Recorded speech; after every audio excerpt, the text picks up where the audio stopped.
જેતપુર શહેરમાંથી વહેતી ભાદર નદી ગાંડીવેલ એટલે કે જળકુંભીના ઘેરા પ્રસારથી ઢંકાઈ ગઈ છે। નદીના વિશાળ વિસ્તારોમાં પાણી તો દેખાતું જ નથી, પણ સ્થાનિકો માટે પણ રોગચાળાની ભીતિ સેવાઈ રહી છે। ગાંડીવેલના પ્રસારથી મચ્છરોનો ઉપદ્રવ વધી રહ્યો છે। અગાઉ ક્યારેય નદીમાં આવી વેલ જોવા નહોતી મળતી। સાથે ગાંડીવેલના પગલે મચ્છરોનો ત્રાસ પણ વધી ગયો છે। મચ્છરોના જૂથ સાંજ પડતા જ ઘરોમાં ઘૂસી આવે છે। મહિલાઓ રસોઈ બનાવતી હોય ત્યારે મચ્છરો ભોજનમાં પડી જાય છે। રાત્રે ઊંઘવું મુશ્કેલ બન્યું છે। લોકોમાં મેલેરિયા, ડેન્ગ્યુ જેવા મચ્છરજન્ય રોગોની પણ ભીતિ વધી ગઈ છે। ઉપરાંત લોકોએ આક્ષેપ કર્યો હતો કે ભાદર નદીમાં પ્રદૂષણ ઢાંકવા માટે ગાંડીવેલ કોઈએ ઉગાડી હોવાની શક્યતા છે, પરંતુ ગાંડીવેલ ઉગી નીકળી કે ઉગાડવામાં આવી તે તપાસનો વિષય છે। હાલ તો ગાંડીવેલને દૂર કરવા માટે સ્થાનિકોએ ભાદર ઇરિગેશન વિભાગને જાણ કરીને ગાંડીવેલ દૂર કરવાની માંગ કરી છે। હવે પ્રશ્ન એ છે કે તંત્ર ક્યારે હરકતમાં આવશે અને લોકોને મચ્છરોના ત્રાસથી ક્યારે મુક્તિ મળશે।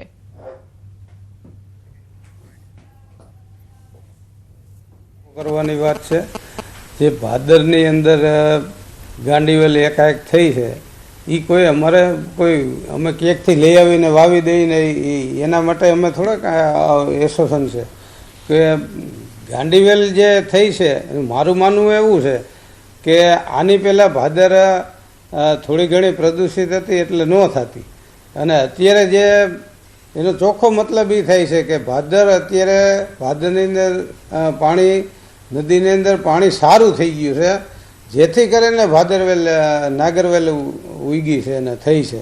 પ્રશ્ન લઈને આવ્યા છીએ, એના માટે તો કોઈ કંઈ કરી જ નથી શકતો। આજે 4 મહિના થયા છે તોય કોઈ કંઈ જવાબદાર નથી, અને જે ઇરિગેશનવાળા અધિકારી છે એને પણ અમે રજૂઆત કરેલી છે, તો એ લોકો કેમ નથી અમને ધ્યાન આપતા?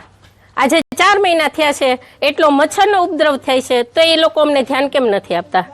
બસ અમારે એ જ કહેવું છે કે તમે અમારો સાથ આપો અને આ ભાદર નદીમાં જે વેલ છે એનો તમે નિકાલ કરો। અમારા ભાદરમાં બહુ ગાંડી વેલ આવી છે, નાના નાના છોકરા છે, મચ્છર બહુ પડે છે, ઘરમાં વારીએ તો ખૂટતા જ નથી, બહુ એટલે બહુ મચ્છર પડ્યા। આનાથી તકલીફ શું થઈ રહી છે? તકલીફ એ કે અમારે રસોઈ બનાવે તો રસોઈમાં પડે છે, અમારે જમવું કેમ?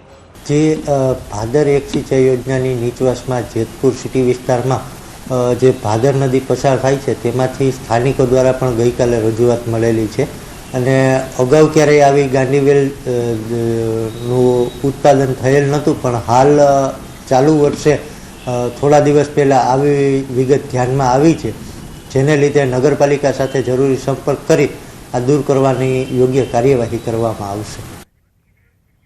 સુરતના વીર નર્મદ યુનિવર્સિટી સંલગ્ન 11 ગ્રાન્ટેડ કોલેજોમાં ચાલુ સેલ્ફ ફાઇનાન્સ વર્ગો આવતા વર્ષથી બંધ કરી દેવામાં આવશે। રાજ્ય સરકારના આદેશ બાદ યુનિવર્સિટીએ ગ્રાન્ટેડ કોલેજોને પત્ર લખી સૂચના આપી। છેલ્લા કેટલાક વર્ષોથી સેલ્ફ ફાઇનાન્સની બેઠકો ઝડપથી ભરાઈ જતી હતી, જ્યારે ગ્રાન્ટેડ વિભાગની બેઠકો ખાલી રહેતી હતી। સંચાલકો હવે સેલ્ફ ફાઇનાન્સના બદલે ગ્રાન્ટેડ બેઠક ભરવામાં ધ્યાન આપશે। વીર નર્મદ દક્ષિણ ગુજરાત યુનિવર્સિટીમાં પ્રવેશની સમસ્યાને હલ કરવા માટે એ ગ્રાન્ટેડ કોલેજોના ને સ્વનિર્ભર ધોરણે વર્ગો જે છે એ એમના જ સંકુલમાં આવેલા સ્વનિર્ભર અભ્યાસક્રમના બિલ્ડિંગોમાં ચલાવવાની પરવાનગી જે આપવામાં આવી હતી વિષય અને વધારાના વર્ગો, તે આ શૈક્ષણિક વર્ષ 26-27થી ક્રમશઃ બંધ કરવાનો નિર્ણય લેવામાં આવ્યો છે, અને હવે જે આ વિદ્યાર્થીઓ જે છે એ વિદ્યાર્થીઓ સંપૂર્ણપણે સ્વનિર્ભર કોલેજના સ્વનિર્ભર સંચાલક મંડળના નેતૃત્વમાં આ વિદ્યાર્થીઓ અભ્યાસ કરશે। હોળી અને ધૂળેટીના તહેવારમાં લોકો પોતાના પરિવાર સાથે ઉજવણી કરવા માટે માદરે વતન જતા હોય છે, જેના કારણે બસ સ્ટેશન અને રેલવે સ્ટેશનમાં મુસાફરોની ભારે ભીડ જામતી હોય છે। ત્યારે લોકોને વધુ સુવિધા મળી રહે તે માટે એસટી નિગમ દ્વારા વધારાની બસો દોડાવવાનું આયોજન કરાયું છે। 1300 જેટલી બસો વડે 7500 જેટલી ટ્રીપો સંચાલન કરવાનું આયોજન કરાયું છે। અમદાવાદ, રાજકોટ, અમરેલી, જૂનાગઢ, ભાવનગર, ભુજ જેવા વિસ્તારોમાંથી ગોધરા, દાહોદ, ઝાલોદ, છોટાઉદેપુર વગેરે વિસ્તારમાં જવા માટે વધારાની બસોનું સંચાલન કરવામાં આવશે। ડાકોર અને દ્વારકા જવા માટે 450 બસો દ્વારા 3500 જેટલી ટ્રીપોનું સંચાલન કરવામાં આવશે।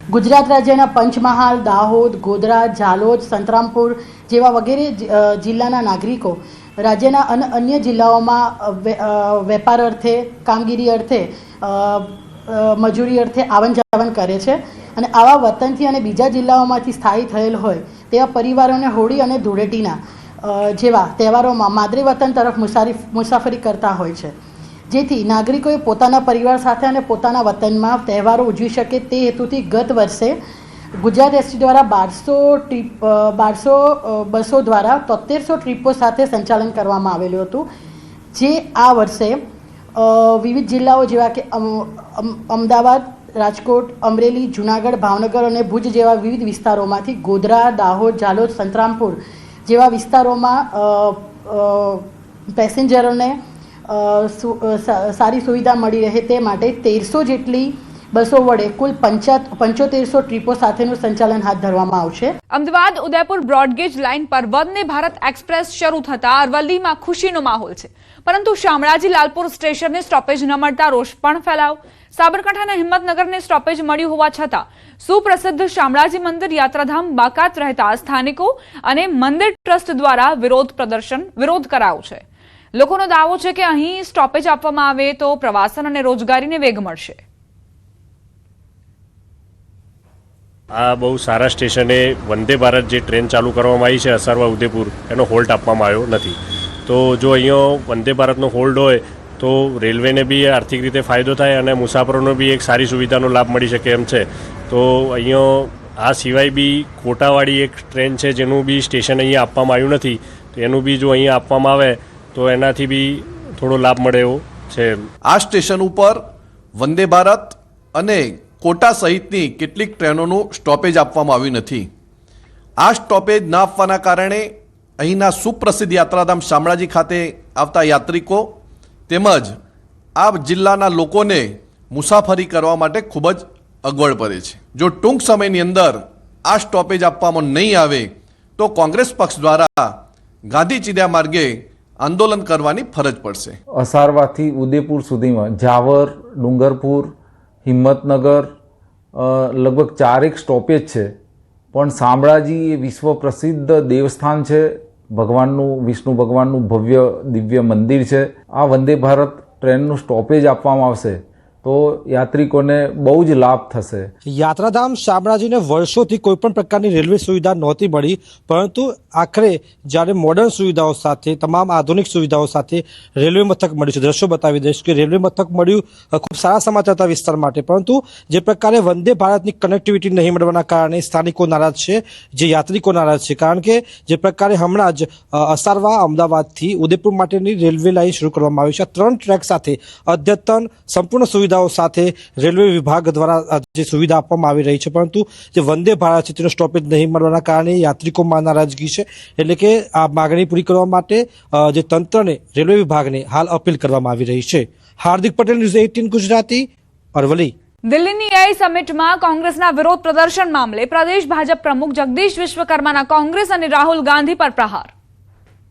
યુથ કોંગ્રેસના લોકોએ AI સમિટમાં જઈ પોતાની ટી-શર્ટ કાઢી ને જે વરવું દ્રશ્ય કર્યું, દેશની 140 કરોડ જનતાને સખત શબ્દોમાં વખોડે છે. રાષ્ટ્રીય અધ્યક્ષની પ્રદેશ સંગઠનના હોદ્દેદારો સાથે ચર્ચા. નીતિન નવીને ગુજરાત ભાજપના નેતાઓને ખાસ માર્ગદર્શન આપ્યું. રાજનીતિ મેરેથોન દોડ છે, અહીં શોર્ટકટ ક્યારેક જ સફળતા આપે છે. કાર્યકર્તાઓએ પદ મેળવવા માટે પાર્ટીમાં ન આવવું જોઈએ. પદ મળે તો જ કામ કરીએ તેવી માનસિકતા ખોટી. પ્રદેશ હોદ્દેદારોએ 2 સ્ટેપ નીચે ઉતરી જમીની સ્તરે કામ કરવું જોઈએ. ધારાસભ્યોએ જિલ્લા અને જિલ્લા હોદ્દેદારોએ તાલુકા મથકે રહેવું. તાલુકાના નેતાઓએ મંડળ કક્ષાએ સક્રિય રહી કામ કરવું. પ્રભારીઓએ અન્ય જિલ્લા જેવું જ કામ પોતાના જિલ્લામાં અનુસરો. ચૂંટાયેલા પ્રતિનિધિઓની પાર્ટી માટે વિશેષ જવાબદારીઓ બને છે.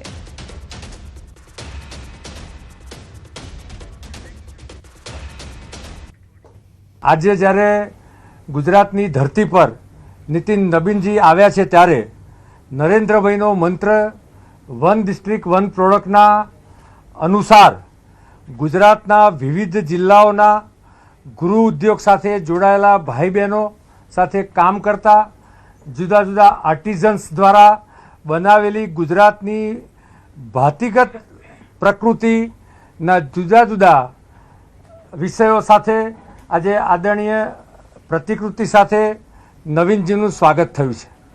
માનનીય મુખ્યમંત્રીશ્રીનું માર્ગદર્શન, માન્ય સંગઠન મહામંત્રીશ્રીનું માર્ગદર્શન આજના કાર્યક્રમમાં મળવાનું છે.